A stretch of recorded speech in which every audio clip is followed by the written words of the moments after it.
오늘 우리는 로마서의 한 부분을 읽었습니다. 이 로마서는 크게 두 부분으로 나누어져 있는데, 첫째 부분은 1장에서부터 11장까지로서 기독교의 깊은 교리를 말씀하고 있습니다. 두 번째 부분은 12장에서부터 16장까지인데,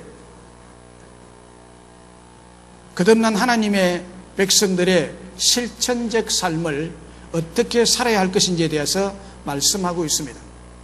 교회와의 관계, 사회와의 관계, 공직자와의 관계, 윗사람과의 관계, 종들과의 관계, 이런 여러 분야의 관계에 있어서 예수를 믿는 사람은 하나님의 절대 주권적인 은혜로, 불가항력적인 은혜로 하나님의 백성이 된 그런 사람이 어떻게 살아야 될 것인지에 대해서 말씀하고 있습니다. 첫째 부분인 교리편에서는 죄인된 우리가 어떻게 선택을 받았으며 하나님이 어떻게 우리들을 부르셨고 우리들 어렵게 하셨고 성결케 하셨고 또 어떻게 죽음 이후인 미래의 영화를 주시는지에 대해서 말씀을 하고 있습니다. 그런데 두 번째 부분인 12장에서부터는 이와 같은 신분을 확보한, 이러한 신분을 얻게 된 하나님의 백성들이 된 우리들은 어떻게 하나님과 하나님의 교회 그리고 이웃을 섬기며 헌신할 수 있을까에 대해서 말씀하고 있습니다. 다시 말씀드리면 실천적인 삶을 어떻게 살아야 할 것이냐 하는 것을 말씀하고 있는데, 특별히 오늘 봉독한 하나님의 말씀은 우리 그리스도인들은 그리스도의 몸인 교회에 거룩하고 높은 가치를 가진 한 지체라는 사실을 말씀하고 있습니다. 우리는 한 지체다, 교회 중에 한 지체다 하는 것을 말씀합니다. 우리 몸도 보면 사지백체로 이루어졌다고 말하죠. 그런데 이 100가지의 지체가 서로 유기적인 생명의 관계로 연결되어 있어야 하고 서로에게 영향력을 미칠 수 있을 때에 생명력 있는 몸의 기능을 발휘할 수가 있습니다. 그와 같이 우리 내 한 몸을 볼 때 여러 지체가 있는데 이 지체가 각각 떨어져서 있을 수가 없듯이 유기적인 생명의 관계를 가지고 서로에게 유익을 주고 도움을 주고 헌신하고 섬길 때에 내 한 몸이 생명력 있는 삶을 살 수 있는 것처럼 우리 사람도 혼자서 살아갈 수는 없습니다. 한자로 사람을 사람인자라고 씁니다. 한자로 사람을 가리킬 때 이렇게 써요. 이렇게 사람인, 뜻글자죠. 중국말은. 이 무슨 뜻인가 하면 두 사람이 서로 비스듬히 의지하며 살아가는 것이 사람이라는 뜻글자입니다. 사람인자. 막대기 하나만 세워놓으면 넘어지죠. 그런데 딱 걸쳐놓으면 이게 사람이라는 거예요. 그리고 사람을 인간이라고도 하는데 여기 우리 인간들이 모였어요. 인간들이 모였는데 사람을 인간이로 갈 때 사람 인자와 사이간자를 씁니다. 인간. 이것은 뭔가 하면 사람들 사이에서 사는 존재가 사람이라는 거예요. 사람은 사람 사이에서 살고 사람들 속에서 살아가는 것이 인간이고 사람이라는 뜻입니다. 그러므로 고독을 싫어하는 것은 인간의 본능이죠. 때로는 우리들이 사람이 아무도 없는 깊은 산골이나 무인도에 들어가서 혼자 살았으면 하는 생각이 들곤 합니다. 물론 복잡한 인간관계와 치열한 생존 경쟁과 선한 싸움 등으로 몸과 마음이 지쳐서 일어나는 일시적인 심리 자유겠지만 정상적이고 영구적인 것은 아닙니다. 특별히 그리스도인인 우리들은 에베소서 2장 11절로 19절에 이런 대로 거기에 보면 그리스도인의 정체성, 사람의 정체성, 인간의 정체성을 말씀하고 있습니다. 거기에 보면 이렇게 기록하고 있어요. 그러므로 생각하라. 너희는 그때에 육체로 이방인이요 그때에 너희는 그리스도 밖에 있었고 이스라엘 나라 밖에 사람이라. 약속의 언약에 대해서는 외인이요 세상에서 소망이 없고 하나님도 없는 자이더니 이제는 전에 멀리 있던 너희가 그리스도 예수 안에서 그리스도의 피로 가까워졌느니라. 그러므로 이제부터 너희가 외인도 아니요 나그네도 아니요 오직 성도들과 함께 동일한 시민이요 하나님의 권속이라 라고 했습니다. 그래서 우리 한 사람 한 사람은 영원한 하나님의 친백성일 뿐만 아니라 친가족, 한 집안 식구들이 되었다는 말입니다. 이것이 여기 앉아있는 여러분들의 정체성이에요. 우리는 하나님의 한 가족입니다. 언제나 우리는 교회를 출입할 때 또 세상 속에서 살 때 우리는 하나님의 한 가족들이다 하는 가족 개념을 생각하면서 신앙생활 해야 될 줄로 믿습니다. 오늘 우리는 모두 같은 교회 성도일 뿐만 아니라 마음과 뜻과 생각이 똑같은 한 가족이라는 말씀을 오늘 본문에서 찾아볼 수가 있는데, 또 똑같은 유전인자인 DNA를 가지고 있는 같은 피가 흐르는 한 가족됨을 우리는 알아야 돼요. 탈무드에 나오는 재미있는 이야기가 있습니다. 머리가 둘 달린 아이가 태어났습니다. 몸은 하나인데 머리가 두 개가 나요. 머리가 두 개가 나요. 그리고 목이 하나고 목에서 합쳐져 가지고 몸이 하나. 그래서 이 아이 때문에 심한 논쟁이 벌어졌습니다. 무슨 논쟁인가 하면은 이 사람을 한 사람으로 보아야 되느냐 두 사람으로 보아야 되느냐는. 여러분 어떻게 생각합니까? 한 사람입니까? 두 사람입니까? 한쪽에는 머리가 둘이니까 두 사람이다. 머리가 둘이니까 두 사람이다 라고 주장하는 사람과, 그래도 몸이 하나지 않느냐, 몸이 하나니까 한 사람이다 라고 주장하는 사람이 서로 대립해서 논쟁이 끝나질 않았습니다. 두 사람이다, 한 사람이다, 두 사람이다, 한 사람이다, 아니야, 두 사람이야, 아니야, 한 사람이야. 그래서 논쟁이 끝나지 않으니까 랍비에게 가서 묻기로 했습니다. 선생님에게 가서, 랍비에게 가서, 탈무드니까 랍비죠. 랍비의 답이 이렇습니다. 한쪽 머리에 뜨거운 물을 부어봐라. 한쪽 머리에 뜨거운 물을 부어봐라. 그럴 때 두 얼굴이 함께 고통스러워서 운다면 한 사람이다. 그러나 한쪽 머리에 뜨거운 물을 부었는데 한쪽에는 웃고 있으면 두 사람이다. 라는 답을 주었습니다. 참 현명한 답이죠. 여러분, 우리는 각각이지만 뜨거운 물을 어느 한 사람의 머리에 부으면 우리 모두는 함께 고통을 느끼는 한 몸 공동체임을 믿습니다. 한쪽에는 고통스러워하는데 혼자서 삐식삐식 웃고, 한쪽에서는 즐거워서 웃는데 슬퍼하고, 이거는 한 공동체가 아니다. 신경이 따로는 것입니다. 그리스도의 교회의 공동체는 한 공동체입니다. 우리는 그리스도의 한 몸에 머리가 여러 개 달린 그런 공동체.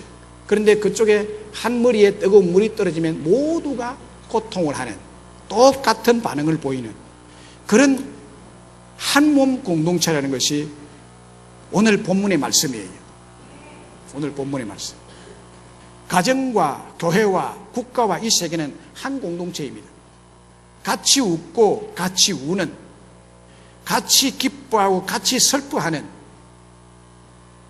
같이 즐거워하고 같이 우는, 함께하는 자들이 한 가족 공동체, 저와 여러분임을 오늘 본문에서 말씀하고 있습니다. 그래서 오늘 말씀에 보면 즐거워하는 자들과 함께 즐거워하고 우는 자들과 함께 울라. 서로 마음을 같이 하며 높은 데 마음을 두지 말고 도리어 낮은 데 처하며 스스로 지혜 있는 채 말라. 저는 이 말씀 묵상하면서 정말 이 말씀과 같이 늘 나와 함께 하시며 그뿐만 아니라 나와 동고동락해 줄 수 있는 분이 있다면 나는 정말 행복한 사람이 되겠다라는 마음이 들었어요.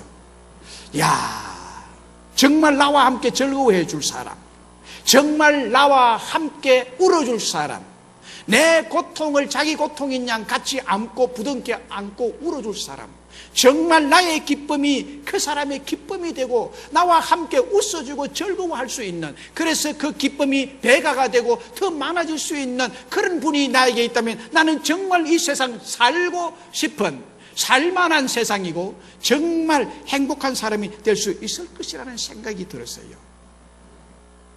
여러분은 어때요? 그렇다면 누가 나와 함께 하시며 누가 나와 동고동락해 줄 분이 있을까요? 바로 우리 하나님이십니다. 그 하나님 때문에 내가 행복할 수 있다는 거예요. 하나님께서 마음을 같이하여 저와 여러분과 함께 하여 주실 줄로 믿습니다. 함께 하십니다. 함께 하십니다. 하나님은 마음을 같이 해서 함께 하십니다. 그냥 함께 하는 것이 아니라 마음이 따로따로 이면서도 함께 동행할 수 있죠. 마음이 따로따로이면서 같은 침대에 잘 수 있죠. 그것을 동상이몽이라 그래요. 그러나 그런 분이 아니라 마음도 하나, 몸도 하나, 같이 마음을 같이 해서 우리와 함께 하시는 분이 우리 하나님이 되신다는 거예요. 함께 즐거워하고 함께 울고 마음을 함께 하며 라고 했습니다. 마음을 같이 한다는 것은 마음을 함께 한다는 말이거든요. 오늘 본문은 함께가 강조되어 있는 본문입니다. 공동체라는 속에 함께라는 것이 언제나 강조가 되죠. 공동체는. 그리고 저는 이 본문에서 숨어있는 내용이 있는데 그 숨어있는 내용이 저에게는 더 많이 크로즈업 됐어요.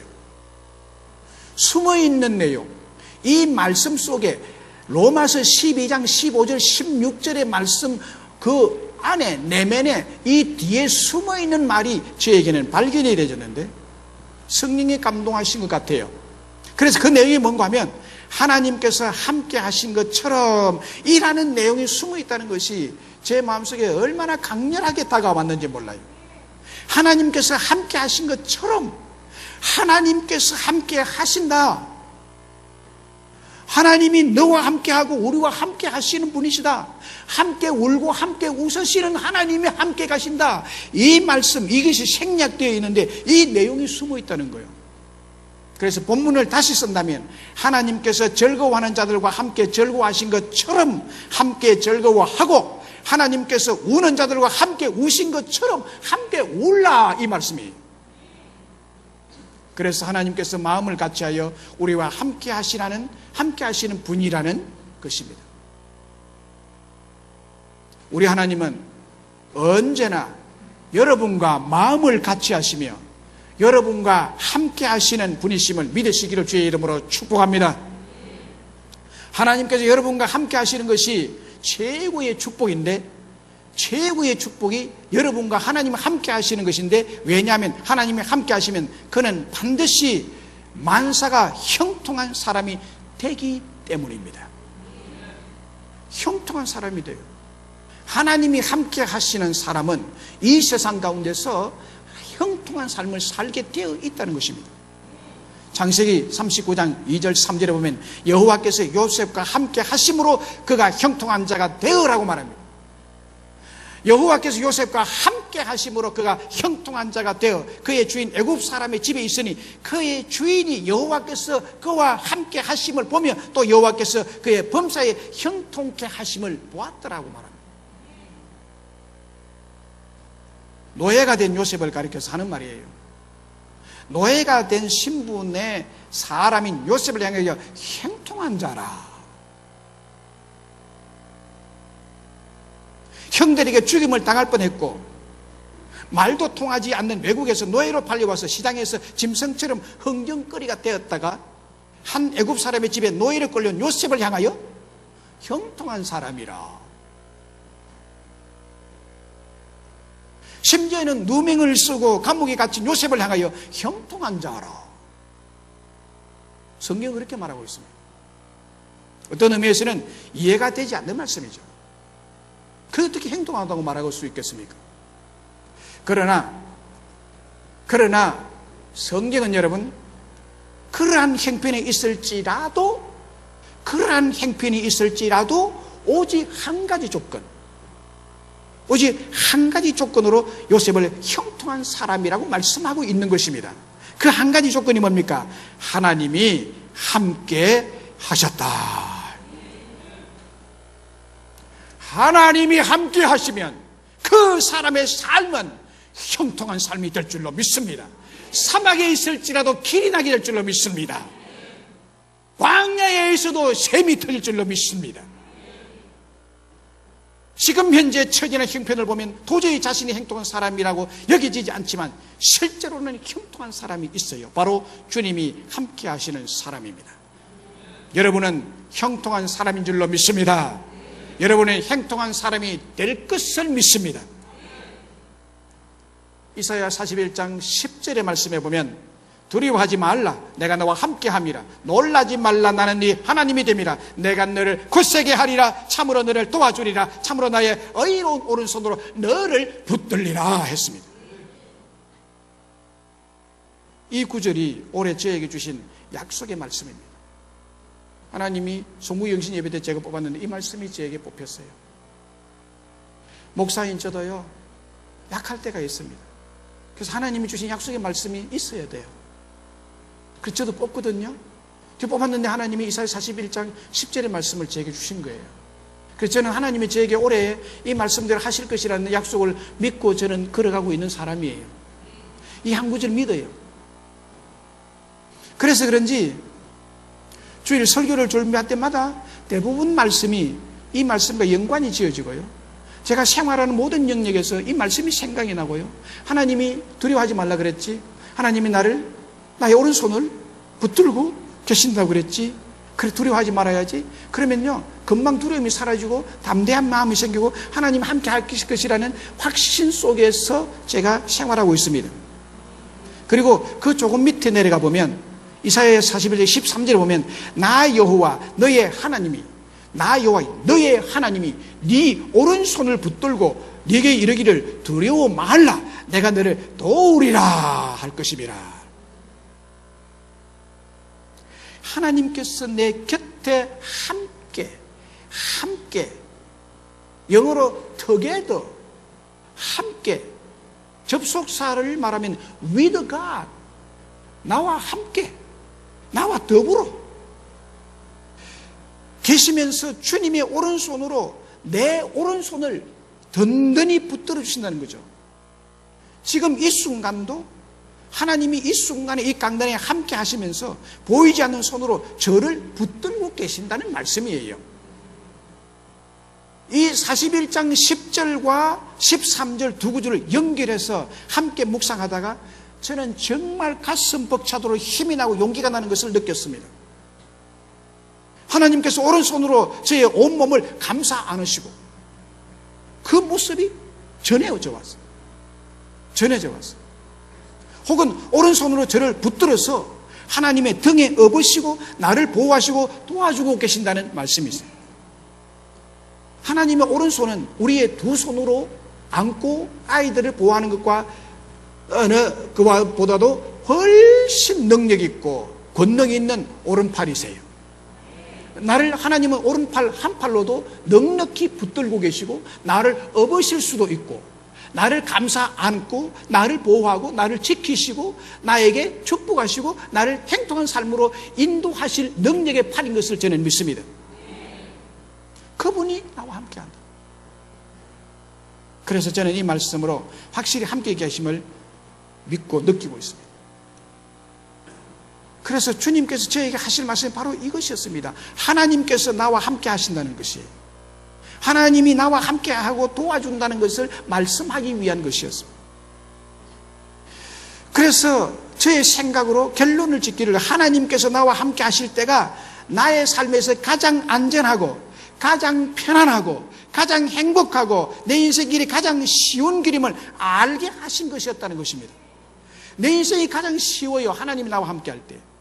바로 형통한 삶의 축복이었습니다. 그렇습니다. 여러분, 하나님께서 마음을 같이하여 우리 모두와 함께 하시기 때문에 우리들의 삶은 형통한 삶이 전개될 줄로 믿습니다. 저는 새벽에 선포한 말씀을 묵상하며 그 말씀을 늘 가지고 기도합니다. 제가 선포한 말씀을 가지고 제가 기도해요. 이 말씀대로 내가 먼저 순종하며 살게 해달라고 그렇게 기도하고, 그리고 난 다음에 우리 성도님들이 이 말씀대로 살아서 내가 선포한, 이 목사가 선포한 말씀대로 잘 마음에 받아고 동의하고 아멘하고 해서 받아서 그 말씀대로 순종해서 큰 축복을 받는 삶이 되게 해달라고 그렇게 기도해요. 복된 삶이 되게 하기 위해서 말씀을 선포하는 거거든요. 뭘 할 일이 없어서 나무라고 책망하고 뭐 그렇게 하기 위해서 말씀을 선포하는 것이 아니에요. 때로는 그렇게 들리더라도 축복받게 하는 사람이 되도록 하기 위해서 그런 말씀을 드리는 거거든요. 그래서 저는 늘 말씀하고 난 다음에 이 말씀을 잘 받아서 정말 성공하고 행복하고 축복받는 성도가 되게 하여 주시옵소서라고 간절히 기도해요. 그리고 난 다음에 우리 자녀들을 위해서 기도합니다. 두 자녀를 위해서 기도하면 하나님은 확실하게 형통한 삶으로 인도하셔요. 우리 아들이 저 드럼 치고 있잖아요. 처음에는요, 딴따라를 해가지고 얼마나 낙심을 했는지 몰라. 저거 한다고 그래. 저게 이제 거의 직업이 돼가지고 지금 다시 뭐 고칠 수 없고, 신학교 가거라, 신학교 가거라. 소명이 안 온대. 목사 되라고, 아버지 따라서 목사 되라고 해도 소명이 안 온대. 어디 직장도 없는데 아버지 뒤에 이래서 여기 그냥 있으면 돼. 얼마나 걱정하고 얼마나 기도했는지요. 우리 아들 왜 참 기도 많이 합니다. 그런데 이번에 하나님의 기도의 응답으로 교수의 길이 열렸어요. 왜 심통이 납니까? 오늘 그 말씀을 지금 하고 있는 거예요. 남이 잘 되면 크게 아멘 하셔야지. 내 아들은 지금 완전히 그냥 이래 있는데 지 아들은 잘 됐다고 지금 아멘 하라고.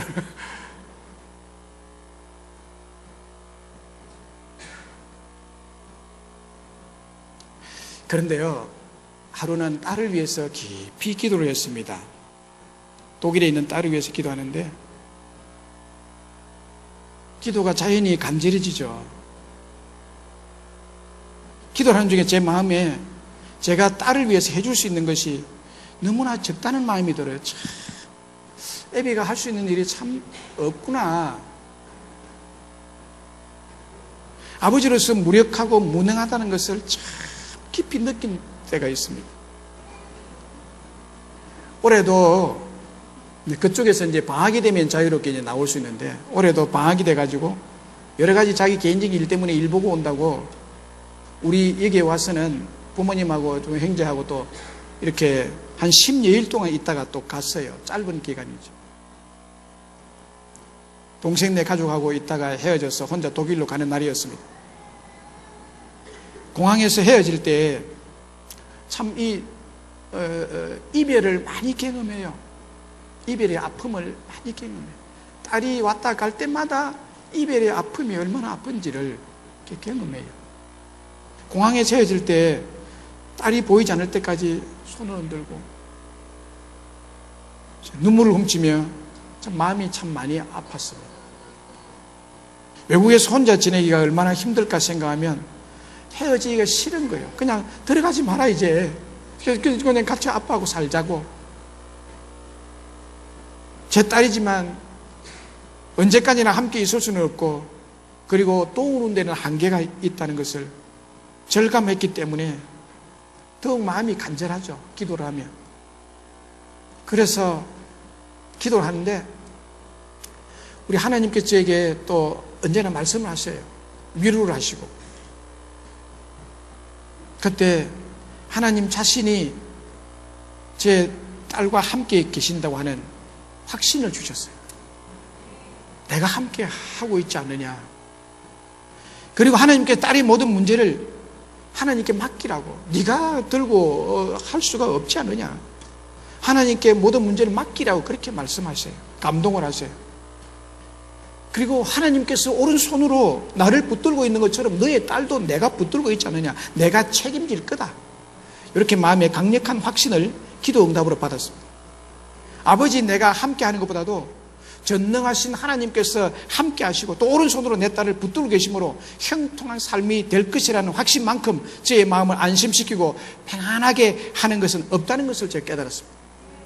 참 놀라운 하나님이세요.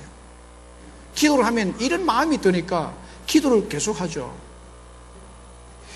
그렇습니다. 우리 하나님은 언제나 여러분과 마음을 같이 하시며 여러분과 함께 하심으로 형통의 축복을 주시는 분이십니다. 할렐루야. 특별히 하나님께서 무엇을 함께 해주실까요? 하나님이 함께 해주시는데 무엇을 함께 해주시느냐? 우리 하나님은 여러분과 함께 동고동락을 같이 해주십니다. 같이 기뻐해 주시고 같이 슬퍼해 주십니다. 함께 웃어주시고 함께 눈물을 흘려주시는 분이 하나님이십니다. 먼저 하나님은 마음을 같이 해요. 즐거워하는 자들과 함께 즐거워합니다. 즐거워하는 자들과 함께 즐거워해 주시는 분이세요. 여기 즐거워한다는 것은 기뻐한다는 말과 같은 말입니다.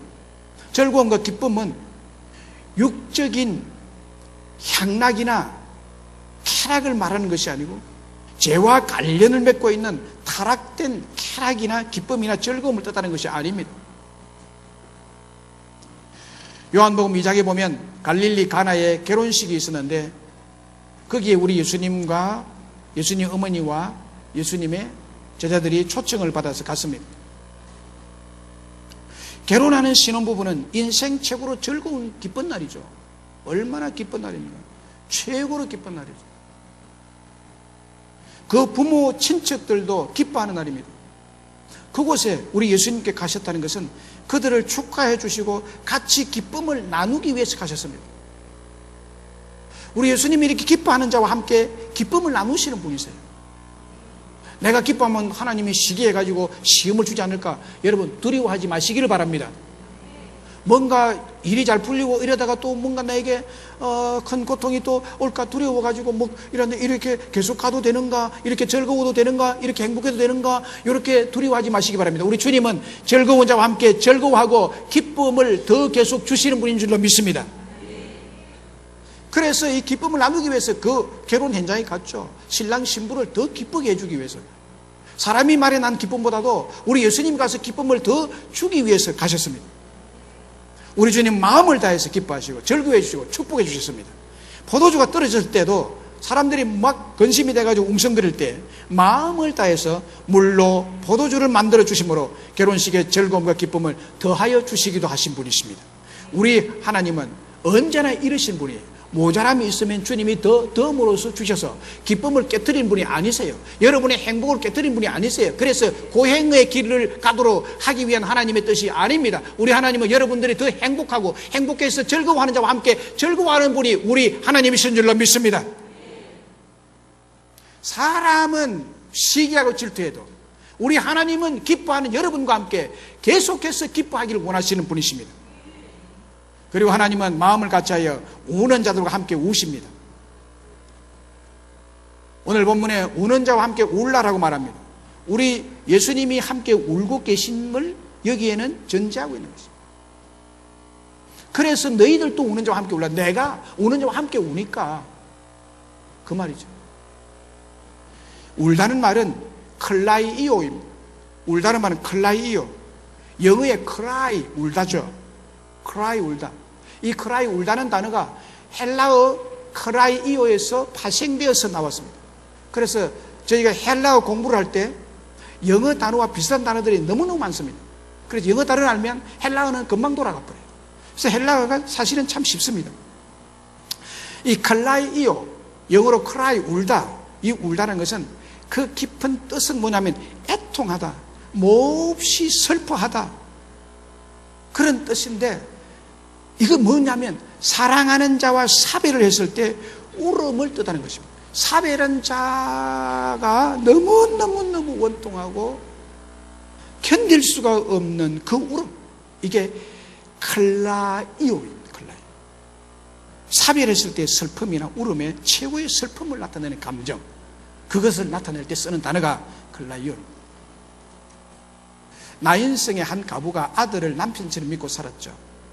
그에게 아들이 희망이고 아들이 꿈이고 아들이 그 인생의 전부였습니다.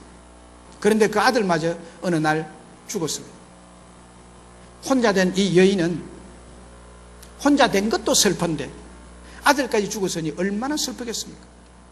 그런데 아무도 그 슬픔에 동참할 수가 없어요. 그 슬픔을 해결할 사람이 없어요. 아무리 동네 사람들이 울어줘도 이 여인의 슬픔은 달래줄 수가 없었던 것입니다. 그런데 그 슬픔의 현장에 누가 가셨습니까? 우리 예수님이 찾아가셨습니다. 누가복음 7장 13절 15절에 보면 이렇게 기록되어 있습니다. 주께서 성경대로 읽으면 과부를 보시고 불쌍히 여기사 울지 말라 하시고 가까이 오서 그 간에 손을 대시니 면자들이 서는지라. 예수께서 가라사대 청년아 내가 너에게 말하노니 일어나라. 그러니까 죽었던 자가 일어나고 말도 하거늘 예수께서 그를 어미에게 주신대 되어 있습니다. 예수께서 홀로 된 그 여인을 보시고 정말 불쌍히 여기셨습니다. 같이 슬퍼하셨습니다. 측은히 여기셨습니다. 그 여인의 마음처럼 주님도 마음이 함께 쓰리고 아프셨습니다. 너무너무 아파서 살려준 거예요. 그러니까 예수님만이 그 여인의 아픈 마음을 치료하고 달랠 수 있는 거죠. 그 달랠 수 있는 것은 아들을 다시 살려야 되는 거예요. 그래서 우리 예수님은 생명의 주님이고 부활의 주님이시기 때문에 죽은 자 아들을 살려주신 줄로 믿습니다. 여러분 그렇습니다. 우리 주님은 슬픈 자들을 보시면 함께 슬퍼하시는 분이십니다. 또 함께 우시는 분이세요. 베다니에 사는 나사로가 예수님과 절친이었습니다. 이 절친이 죽었으니까 예수님이 얼마나 슬펐겠습니까? 나사로가 병들어 죽었을 때 예수님께서 요한복음 11장에 보면 그가 울었다고 말합니다. 예수님도 슬픔을 당한 가족들과 함께 울었습니다. 요한복음 11장 33, 35절에 보면 예수께서 그가 우는 것과 함께 온 유대인들이 우는 것을 보시고 심령에 비통히 여기시고 불쌍히 여기사 이르시되 그를 어디에 두느냐 이르시되 주여 와서 보옵소서 하니 예수께서 눈물을 흘리시더라. 함께 우셨죠.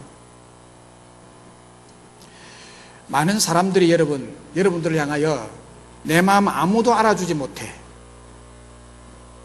내 마음을 누가 알아? 이런 자신의 답답한 마음을 알아주는 사람이 세상에 아무도 없다고 생각하고 계시는 분이 있습니까? 그렇지 않습니다. 나와 함께 눈물을 흘리며 나를 온전히 이해하시는 분이 있습니다. 그분이 바로 우리와 항상 함께 하시는 예수 그리스도이십니다. 하나님은 우리와 한 몸이시기 때문에 우리와 함께 웃고 함께 우는 분이십니다. 내가 고통하면 주님도 고통하시고 내 마음이 아프면 주님도 아파하시고 내 마음이 기쁘면 주님도 기뻐하시고 그 기쁨이 지속되도록 오른손으로 붙들고 계시는 하나님이십니다. 오늘 본문 말씀은 주님이 우리의 기쁨과 슬픔에 함께 하시기 때문에 하나님의 자녀들의 삶의 모습이 어때야 하는지를 말씀하고 있습니다. 하나님의 자녀들의 삶이 어때야 한다고 말씀합니까? 마음을 같이하여 이웃의 기쁨과 슬픔에 함께 해야 된다고 말씀합니다. 예수님이 그렇게 한 것처럼 우리도 이웃의 기쁨과 이웃의 슬픔에 함께 해야 된다고 말합니다. 오늘 본문에 즐거워하는 자들과 함께 즐거워해라, 우는 자들과 함께 울라 라고 말씀합니다. 그리스도인의 생활의 특성을 말씀하고 있습니다.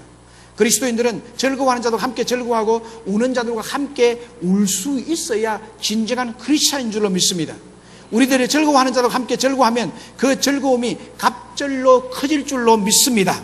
그리고 슬퍼하는 자와 함께 슬퍼해주면 그 슬픔이 반으로 줄어들 줄로 믿습니다. 내가 슬플 때 누가 정말 슬프겠네요 하면요, 슬픔이 조금 없어져요. 그래서 예수 그리스도를 믿는 우리는 정말 마음을 다해서 마음을 같이 해서 고락을 함께하는 자가 되어야 될 줄로 믿습니다. 고린도전서 12장 26절에 만일 한 지체가 고통을 받으면 모든 지체도 함께 고통을 받고 한 지체가 영광을 얻으면 모든 지체도 함께 즐거워하느니라 라고 했습니다. 이런 상태가 정말 그리스도인이죠.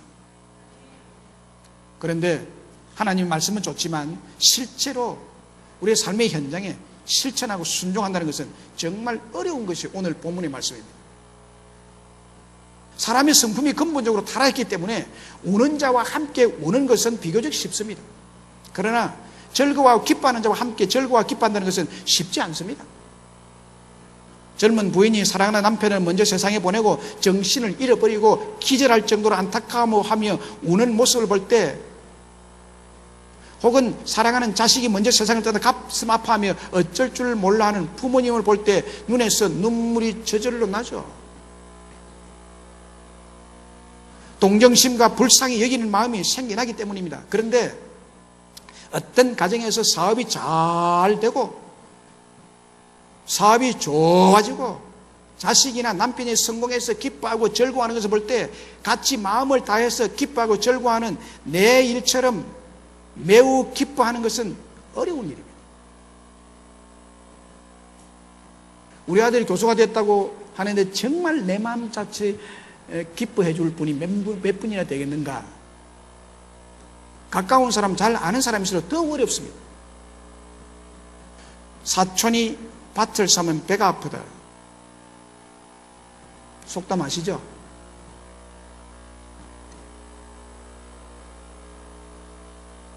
저는 이 말을 이렇게 말하고 싶어요. 형제가 논을 사면 뚜껑이 열린다. 요즘은 이 속담을 이렇게 다르게 말하대요. 사촌이 차를 사면 나는 교통경찰이 된다. 잡겠다는 거예요. 시기가 나 죽겠다는 거예요. 딱 걸리기만 해봐. 시기심과 질투심이 발동한다는 거예요. 남이 잘 되는 것에 대해서는. 이는 그리스도인이에요. 크리소스톰은 이 구절을 설명하면서 우는 자들과 함께 우는 것보다 즐거워하는 자들과 함께 즐거워하기 위해서는 그리스도의 높은 인격이 필요합니다. 그리고 재난에 빠진 사람을 보고 울지 않을 정도로 굳은 마음을 가진 사람은 없습니다. 그러나 즐거워하는 사람에게 시기를 하지 않을 뿐만 아니라 칭찬받고 있는 그 사람과 함께 기쁨을 느낀다는 것은 아주 고상한 마음의 소유자가 되지 않으면 안 됩니다 라고 말했습니다. 정말 의미 깊은 설명이라고 생각합니다. 그래요? 다른 사람이 잘되고 성공하고 승승장구해 가는 것을 보고 진심으로 축하해주고 마음을 다해서 기뻐하고 즐거워해주기란 정말 어려운 것입니다. 특별히 잘 아는 가까운 사람이 그럴 때는 더욱 그렇습니다. 그의 슬픔과 손실을 동정하고 위로하기란 비교적 쉬운 일이지만 그의 성공이 우리의 실패와 관련이 있을 경우는 더욱 그렇습니다. 정말 즐거워하는 사람에게 시기와 질투를 하지 않을 뿐만 아니라 칭찬을 받고 있는 사람과 함께 기쁨을 느끼고 즐거워한다는 것은 아주 고상한 마음의 소유자, 차원 높은 신앙인이 아니면 그것은 불가능한 일입니다. 사울과 다윗의 관계를 보세요. 백성들이 사울의 승리를 더 칭찬하고 즐거워 환영했을 때 사울은 자기 사위지만은 시기심이 발동했고 그를 죽이려고 군대까지 동원해서 쫓아다녔던 사실을 보아도 알 수가 있는 것입니다. 가인과 아벨이 드린 제사와 그 연합이 그랬던 것입니다. 그래서 우리는 세례 요한을 위대한 사람이라고 생각합니다. 자기보다 6개월 후에 사역을 시작한 예수님이 왕성에 갈 때 자기를 따르는 제자들이 예수님을 좋아하며 몰려갔을 때 그의 고백이 어땠습니까? 그는 흥하여야겠고 나는 쇠하여야 하리라. 이 고백할 수 있습니까?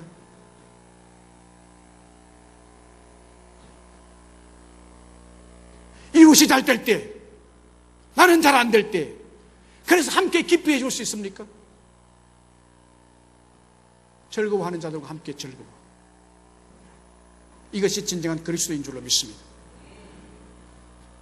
어떻게 이런 마음과 고백이 가능할까요? 어떻게 해야 이 말씀을 실천할 수 있을까요?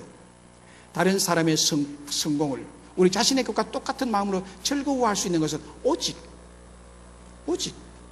내가 죽고 내 안에 예수님이 살 때만 가능한 것입니다. 그 외에는 안 돼요. 시기, 질투,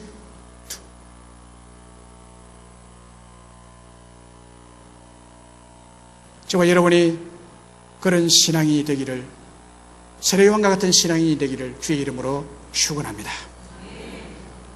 서로 마음을 같이 하며라고 했습니다. 서로 마음을 같이 할 때 이것이 가능한 것입니다. 요즘 EBS에서 고부열전이라는 다큐멘터리를 방영하고 있습니다.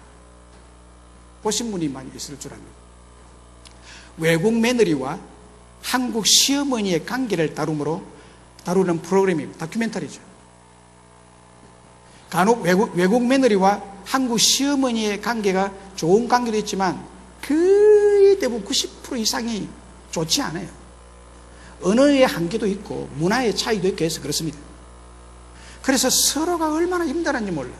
문화가 같고 언어가 통하고 해도 시어머니와 며느리가 그렇게 하더라고요. 외국 며느리와 한국 시어머니와의 관계, 갈등을 이렇게 프로그램화해요.